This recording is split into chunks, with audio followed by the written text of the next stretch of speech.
Hi, this is Tamara from mooglyblog.com, and in this video, I will be demonstrating how to crochet the Moroccan weekend wrap, which is a free pattern you'll find on mooglyblog.com. Please go to the link in the description. There you will find both right and left-handed video tutorials, and if you scroll down a bit from there, you'll see a link to the written pattern, as well as links to all the supplies you need and the other video tutorials that I'll mention here today. To make this pattern, I used Peyton's Alpaca Blend. There are two sizes for this pattern. The smaller size, which is more of a missus size, fitting extra small to large in women's, that would use 3 balls each of both colors, whatever colors you want to use. I used black cherry and birch. If you want to make the larger size, which should fit extra large to 5X, you would need 6 balls of each of these. Now, these do have alpaca and wool in them, so if you are a person who prefers to avoid those fibers, I also have a list in the written pattern of alternative yarns you can use. Now, of course, in addition to the yarn, you'll need a hook. This is a USL 8mm by Clover. You can, of course, use the one that gets you the gauge. You should also have some stitch markers. These are again by Clover, as well as a yarn needle and some scissors. Let's go ahead and take a look at the finished Moroccan weekend wrap. Here it is, modeled on our daughter, who wears a size medium. You can see there are several great ways to wear this wrap. It's sort of a poncho style made with a very simple rectangle and a great bit of that Moroccan tile stitch detailing. So let's go ahead and get started with our pattern. Now I do want to encourage you before we begin to print out the written pattern. Again, there's a link in the description that has a link to the videos with a link to the written pattern there, or if you're on Roku or somewhere where you can't get to the description, please go to mooglyblog.com and use the search bar on the right or at the bottom of the page to look for the Moroccan weekend wrap. There are, again, 2 sizes, so you'll want to be able to make sure that you're following the instructions for your size. Now, to begin the first half of the Moroccan weekend wrap, we're going to start with our first color. For me, that's our black cherry color. And we are going to foundation single crochet 56 for the smaller size or 80 for the larger size. Now, I have also included custom sizing instructions with the stitch multiple, so you can make a custom size of this all the way down to for a little one if you wanted to. So I'm going to start with a swatch size of 11. So to make the foundation single crochet, I do have a separate tutorial for it, linked at the link in the description, but I will just do it relatively quickly here for you. I'm going to start, of course, with a slip knot, and then I chain 2. It's kind of hard to see there. There we are. And then I like to work into the back hump for these. I find it gives a little bit cleaner look. I'm going to skip the chain closest to my hook, and in the chain that I made first, the one that's furthest away, I'm going to go ahead and insert my hook, pull up a loop. That will be the chain at the bottom of our first stitch. Yarn over and pull up a loop to start my single crochet. Yarn over and pull through 2 to finish a single crochet. Just like that. Now again, this yarn is pretty fuzzy, so if you want a clearer video of that, again, go to the link in the description. There is a link there for a very clear video tutorial on this stitch. So basically, you just keep making foundation single crochets. After making that first one, you just go under those 2 loops at the bottom to start the next one. And keep making those on across for your first row. Now, if you can't get the hang of the foundation single crochet, or you just plain don't like it, you can absolutely chain 1 more than called for your size, skip that chain closest to the hook, and then just single crochet in each remaining chain across. So however you'd like to do it, you can get that first row made, and I'll see you when we're ready for row 2. Okay, so at the end of row 1, you should have either 56 or 80 or whatever custom number you want for your first row. Just make sure it's a multiple of 3 plus 2. To begin round 2, we're going to turn, and I like to make a chainless starting double crochet for the first double crochet of this row. If you don't like this stitch, you can use a chain 3 or whatever double crochet substitute you prefer. Again, there is a separate tutorial for this on my channel.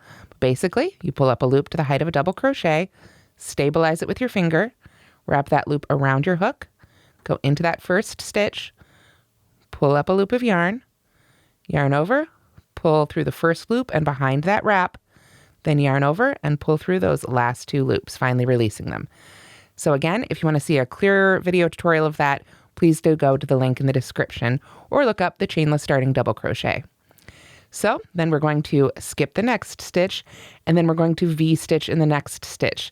Now, V-stitch is one of those things, I've used sort of a standard one here, but it can change pattern to pattern. So if you're following another pattern, be sure to look at the notes or special stitches so that you're following the right V-stitch. For this one, it's just going to be a double crochet, chain 1, double crochet, all worked into the same stitch. So there's my double crochet and chain 1. Pull up a little bit more yarn here already. And then we double crochet right back in that same stitch again, like so. So a double crochet, chain 1, double crochet, for the sake of this pattern, is a V-stitch. Then we skip the next 2 stitches, 1, 2, and V-stitch in the next stitch. And that is our basic repeat across for this one. It is a V-stitch followed by skip 2 stitches. So we've got our V-stitch there, then we skip 2 stitches and V-stitch again. And you'll keep doing that all the way across for row 2 until 2 stitches remain unworked into here. So I've got a V-stitch made, and I'm making just this little swatch. So you can see I've just got 2 stitches left here, 1 and 2. So I'm going to skip the next one and just double crochet in the very last stitch. And that way it will sort of mirror what we have at the beginning there. Double crochet followed by V-stitches, ending with a double crochet. Remember, you only skip 1 at the ends here, but you skip 2 in between the V-stitches otherwise. Now, this is an unusual pattern. If you haven't made one of the Moroccan tile stitch patterns before, we're going to pull up the loop here nice and high, remove our hook, and put a stitch marker in that active loop. And then we are not going to turn after row 2. Put it down and pull up our second color, whatever for you that color might be. I'm going to go ahead and just pull up some yarn here. There we go. And then heading the same direction without turning, find the end. I am going to make a standing double crochet in the chain space of the first V-stitch. So we're going to come all the way over here to that first V-stitch we made right there. And that's where we're going to make our standing double crochet, right in the chain 1 space. Again, I do have a separate tutorial for this on the Moogly Blog YouTube channel and linked at the link in the description. But basically, we hold onto the end of our yarn with our hook hand, yarn over twice, go into that stitch or chain space or wherever you're trying to go into for your standing double crochet. Then you can see I yarn over and pull up a loop, yarn over, pull through 2, yarn over, pull through 2. Now I like to hold onto this tail while I make the next stitch, just because that helps lock it down a little bit.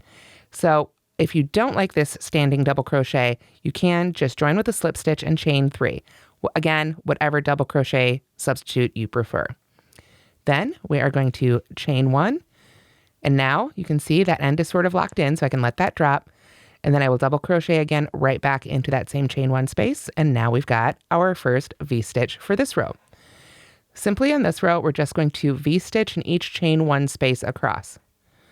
So I hop all the way over to that next V-stitch and put a V-stitch right in that chain 1 space, like so.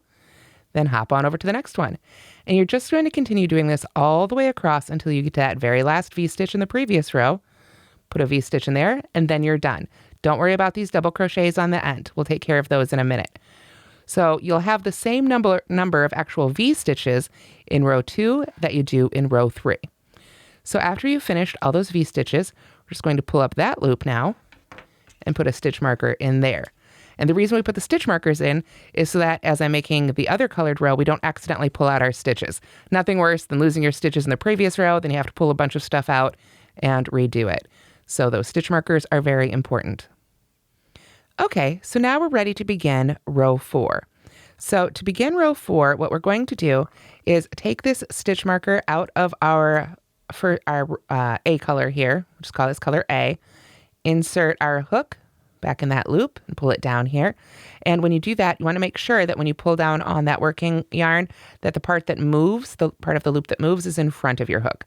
That way you'll always know you stuck it back in that loop in the correct direction. From there, we're going to go ahead and turn. And what I want to do is hold sort of the color B row here, the white, in back a little bit out of our way. And I'm going to make a chainless starting double crochet again in the first stitch of the same color, just working right back into that stitch there, almost as if we hadn't made that row. I'm going to go ahead and pull up my loop, yarn over, and go into that stitch. Again, if you could prefer, you can simply chain 3 or make whatever double crochet substitute you like best. Then I am going to chain 1, And now I'm going to double crochet between the first and second stitches of the same color row. So you can see this is the stitch we worked into. That was the first stitch. This was the second stitch. There's no chain space there, but I'm still going to go ahead and put a stitch in there. So I'll yarn over, stick my hook right in there, and make a double crochet. Now, they're not exactly worked in the same stitch here, but this double crochet, chain one, and double crochet will count as our first V-stitch of this row. From here, we're going to continue to work across the row by putting V-stitches between the V-stitches of the same color row and enclosing the other color. So let me sort of pull it apart here so you can see what I'm doing. I'm going to yarn over. I'm going to go between the V-stitches. Again, there's no chain space here, but we can go easily between these stitches with my hook, and I'm going to enclose that second color. So I'm just going to keep it right on top there and work right over it like so. It helps to pull that up a little bit so you don't squish them too much, and make that double crochet, and then chain one and go right back in there for the second double crochet for our V-stitch like so. And this, sort of give it a little zhuzh here, that gives us that really great dot of color. So we're going to continue doing that across. Skip right on over, go to that next space, and close that stitch right in there and make your next V-stitch. And just do that again all the way across the row here until you get to the end. When you get to the end, you should have one V-stitch of both colors left right there. We're going to hop on over those just as we did before. Now we're going to go between the second to the last and the last stitch of the row. So in between that V-stitch and the double crochet. Just go ahead and push that color B row to the back if you need to get it out of the way.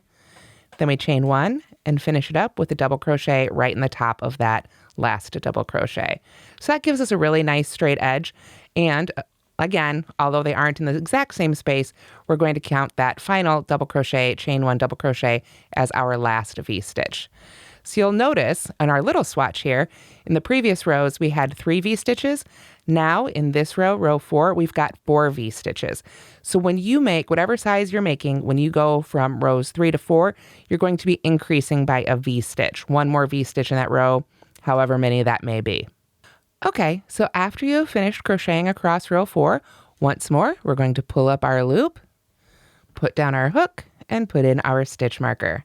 And again, we don't turn. So that's a little key to help you remember. We don't turn after our color A rows, only after our color B rows. Okay, so to begin row 5, we're going to be working with our B color again. So I'm going to go ahead and take out that stitch marker and set it aside for in a few moments here when we need it again. And again, without turning, I've still got my active loop here at the end of the previous row. I'm going to go into that first V-stitch we made right into that chain one space with my hook. And then I am going to put the active loop of the B color back on my hook. Oops, see, it was on backwards. Got to watch that. There we go. Pull that on down. And then, not too tight, I'm just going to sort of loosely pull it right on up through that chain one space onto this front side of the fabric. Then I can pull that loop up nice and high and make another chainless starting double crochet right in that same chain one space. Again, you can chain 3 or whatever double crochet substitute you prefer. I'm just going to go right in that chain one space, make my chainless starting double crochet, then chain 1, and go right back in there for the second one. And now I've got my first V-stitch for this row. Then again, just like the previous time we worked with color B, we just jump to those chain 1 spaces and make V-stitches in there. So double crochet, chain 1, double crochet, go to the next chain 1 space, and do the same thing again all the way across. Now again, because we had more V-stitches in the previous row, we'll have more V-stitches in this row. So on my little swatch here, where I had 3 in the previous, now I'll have 4. So I'm just finishing up my last one here. You can see I just kind of pull the first color here out of the way to get in there in that last chain 1 space. And just like that, we've got our 4 V-stitches made for row 5. So then I pull up that loop and insert my stitch marker. And then I'm ready to begin row 6. Okay, so now let's begin row 6. We're going to be going back to our color A loop. So we'll take that stitch marker out, insert our hook, pull that down, and then turn. I find that a little bit easier. Then we want to make sure all our color B strings are out of the way here. And you'll notice this one flops forward a little bit and can be a little loose. What I like to do when I go to weave in those ends is I'll use this end to sort of tuck that into the same color stitches and tack it down right there in the finished project. Just a quick little tip for those. So let's go ahead though and continue with row 6. And it's going to be pretty similar to what we've done before, but we're just continuing in pattern. And whereas before we went from 3 to 4, now we're going to be going back to 3. So we're going to start with a chainless starting double crochet, or again a chain 3, right in that very first stitch of the same color. Again, we want to maintain those really straight edges. There we go. And then we're not going to make a V-stitch here on the end. This is when we're going back to the 3. So we're going to jump right on over. You can just go ahead and pull that right on out of the way for now. And we're going to work into that space between the V-stitches again of the same color, enclosing the row above. So I'm going to get my yarn straightened out here. There we go. Oops, I lost my yarn over somewhere in all that talking. Let me try that again. Make a double crochet, chain 1, double crochet. And you can just kind of squish down that color B row as needed, and then sort of tug it back up when you are done. So I'll jump over to the next one, find those V-stitches, find the space right in between. And these should be right on top of the first set of V-stitches you made. You notice it's sort of an offset pattern. A little bit more yarn there, almost all the way across my little swatch. And oops, I went into the stitch that time instead of the chain space. You want to make sure you get all the way down in there. It's not a chain space, excuse me, the space between the stitches. So you'll continue, as I say, working all the way across here until you get to the end. You'll have quite a few more than I am, unless you're making a little American Girl doll-sized one. There we are. And then now we are at the end of our row. We've got one more V-stitch of the previous color and the other color. Both colors here have one more V-stitch at the end. But of course, this is where we're going to skip over that one and just work a double crochet right into that end one. So just jump over all of those and double crochet right in that very last stitch of the same color. So then we can pull up our loop, put in the stitch marker, and then we're ready for row 7. Okay, now row 7 is just going to be a repeat of row 5. So again, we're going to insert our hook in that first chain space right there, that first V-stitch. Find that active loop of our B color. Forgot to take out the stitch marker first, so we'll go ahead and pull that out now. Oops. Dropped it. There we go. All right, so we get that loop back on our hook. Pull down on the end there. Is it the right way? Nope, we need to flip it around. That's okay. There we go. Then we can just pull that loop right on through that chain 1 space, pull it up nice and high, and begin our V-stitches again. So as I say, row 7 is just a repeat of row 5. And the basic repeat for this pattern right here is going to be rows 4 through 7. So what we're going to do on the full-size one is keep going in this Moroccan tile stitch pattern until you've made 12 total rows, ending on a row 4 repeat. So this is a row 5 repeat, but it's actually row 7. So you'll want to keep that in mind and work on through another repeat ending on a row 7 a row 4 repeat, which is the first repeat or the first row of the repeat itself. So again, just follow the written instructions. I know that sounded a little garbled, but we're just going to continue with this pattern on through row 12. So I will see you as soon as I've got a row 4 made here, a row 12 substitute, so I can show you how to make row 13. Okay, so when we get to the end of row 12, we will have finished the Moroccan section and we'll be moving to the plain stitches section. So I just want to pull out the finished wrap here again so we can take a quick look at that so you can see what that looks like worked through row 12. And again, that's just ending on a row 4 repeat right there. From there, we'll be ready to start our plain stitches section, but we have to get through row 13 where we have our transition. So let's make that now together. Okay, so after you've finished your row 4 repeat, you can go ahead and cut the end. You'll want to leave a full 6 inches here to weave it in. I've just cut it off short here for our swatch. And then we're ready for row 13, which is going to be our transition row to our plain double crochet section. So what you're going to do is insert your hook in the very first stitch of your color A row here. So just go under those top 2 loops, like so. Not into the chain 1 space this time, but rather in that first stitch. And then we can pull out that stitch marker and get that loop of B back on our hook. Oops, I need to flip it. There we go. And then we're going to pull that loop right through the top of that very first stitch there And then we can make our chainless starting double crochet or whatever double crochet substitute you prefer. Then in that first chain 1 space right there, we're going to work 2 double crochets. So there's 1 and 2. Then for the rest of this row, we're just going to jump across and in each chain 1 space, make 3 double crochets until we get to that very last V-stitch. So I've got 3 double crochets in that one, 3 double crochets in this one, and you'll of course have quite a few more. So keep working on across for row 13 here until you get again to that very last double crochet, or excuse me, that last V-stitch, which should be one of the V-stitches that's worked into the end stitch and into the between those 2 last stitches there, one of the wider rows. That's where you want to end up with after row 12. So in this last V-stitch, in that last chain 1 space, we'll work 2 double crochets again, 1 and 2. There we are. My yarns wanted to get tangled on me. And then we'll just finish with a double crochet in that very last stitch. I'll even crochet over that end there to help tack it down. There we are. So at the end of row 13, you should have 1 more stitch than you had in your very first row. Because this was our wider set of Moroccan tiles, we've got 1 more stitch in this row than we had down here. But when you block it out, just block it out so that those edges are really nice and even, and it shouldn't be any sort of issue at all. There shouldn't be any bubbling as you come to your plain sections. You should still get really straight sides. So then we're ready for rows 14 all the way through the end of the first half here. Now, if you're making the smaller size, I went to 37 rows. For the larger size, 54. Or again, you could really stop at any row you like. However long you want your finished wrap to be, this is what affects that section. We've got the width already established here in our rows, but for the length, you could really go for however many rows you would like to do.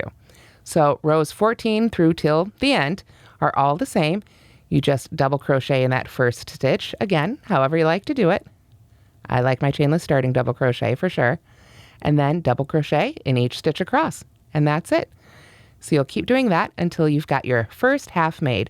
Again, for the smaller size, I went with 37 rows. For the larger size, 54, but you can adjust that for your own frame. So as soon as I've got a few more rows here, we'll talk about how we finish up our Moroccan weekend wrap. Okay, so after you have finished your first half, which of course should have a lot more rows and a lot more width than this one, then you break your yarn and it's time to come over and make the second half of your Moroccan weekend wrap. It is identical to the first, except as you can see, we've flip-flopped the colors. So A becomes B and B becomes A. Otherwise, they're completely identical. So if you've made any alterations for custom sizing to one, make sure you do that on the second half as well. Then what we want to do is make sure our right sides are facing up, which means our row 1 is facing up towards us. Then we turn like so. We've got our tail end here. In the instructions, I tell you make sure to cut a long tail end for your second half, so then you can use that for seaming without having to add another end to weave in. We're going to put these 2 rows together, and you're just going to go ahead and use a yarn needle to seam these 2 rows together. Now, I like to use the mattress stitch, but of course you can use whichever stitch you prefer. If you'd prefer to whip stitch it, or you could even use a crocheted seam if you like. Make it your own. It's crochet. I love how adventurous crocheters are. Now, before I start sewing, with a seam this short, I might go ahead and just do it.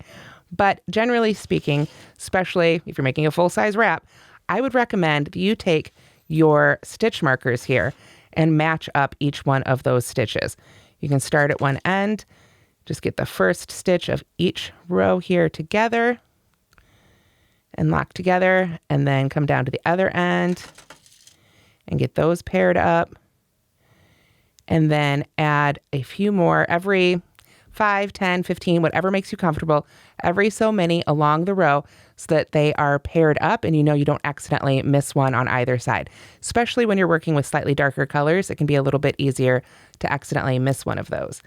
So then you just go ahead and take your yarn needle, and I am going to begin by going from underneath, so back to front, underneath the 2 loops of the stitch on one side.